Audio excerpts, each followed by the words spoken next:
Thanks for having me.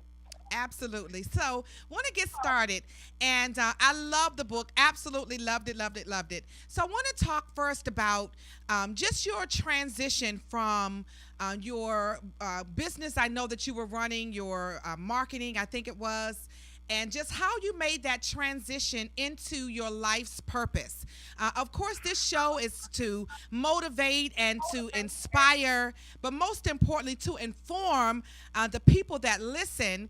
And we hear a lot about life purpose. So I wanted you to start to our conversation just about how that happened for you and just a little bit about the process that you went through so that we get this book that we find ourselves reading, this 10th book.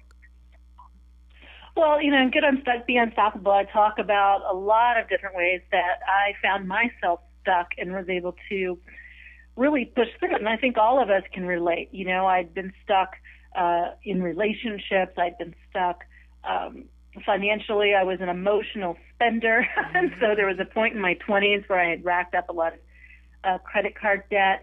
And I was also stuck career-wise, and it didn't look like it because I was running a public relations firm that I created, and it was successful and things appeared to be going well, but I realized that it just wasn't my passion. I was good at it, but I was not passionate about it. And so I really just began praying about my purpose. Why am I here? I just felt there was something else for me, some other way I was supposed to make an impact. And it was a couple of years before I literally had an epiphany one day and just felt like the Holy Spirit was speaking to me that I was supposed to inspire others to live more fulfilling lives, that I would do it through writing and through speaking. And that was in 1999. And I started writing within about 3 weeks of that and wrote my first book that year and published it myself. And the following year, Random House picked it up. And from there, I realized, now this is something I really want to do full time.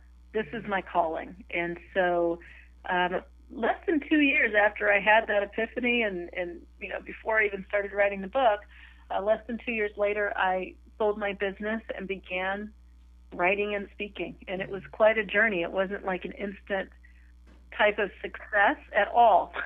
Right, yeah. It definitely has taken time. But there's nothing else I'd rather be doing professionally than what I do. Yeah. Well, it's definitely evident in your work because it certainly has made major impact. One of the great things that I love about your writing is it's very, very easy, reader friendly. It's practical, and so you can pick it up and pretty much read it almost in one or two settings, and I love that about it. I also love that you have the space where you can write your thoughts and write your notes while you're writing. But this book I particularly loved because you had the prayers at the end of each chapter, and I thoroughly enjoyed that. And so, I want to just commend you for how you are able to merge your faith into your writing, and I think that is just awesome. So, talk a little bit about. Thank you. Yeah, I think it's Thank awesome. you. Talk a little bit, and the reason that I say that, as you well know, because sometimes people try to separate the two. They try to separate themselves from their faith. But I tend to think that you're more authentic when you are just who you are. And if that is someone of faith and it shows up in your work, I think it's much more powerful. And I think that one of the great things about being a writer, you certainly can impact people that you'll never meet. And so it's just awesome. And so, talk a little bit about your ability and your, I guess your, not just your thought process about merging that into your work and not being, apologetic in doing it that way. Well, like I said, I prayed about my purpose, and I believe this is what God created me to do professionally. And so it's very difficult for me to take any part of who I am out. And, what I talk about in helping people get unstuck, helping them to be happier, all of those things, how can I leave God out of it? Because God is a critical piece. So I share from my perspective. It's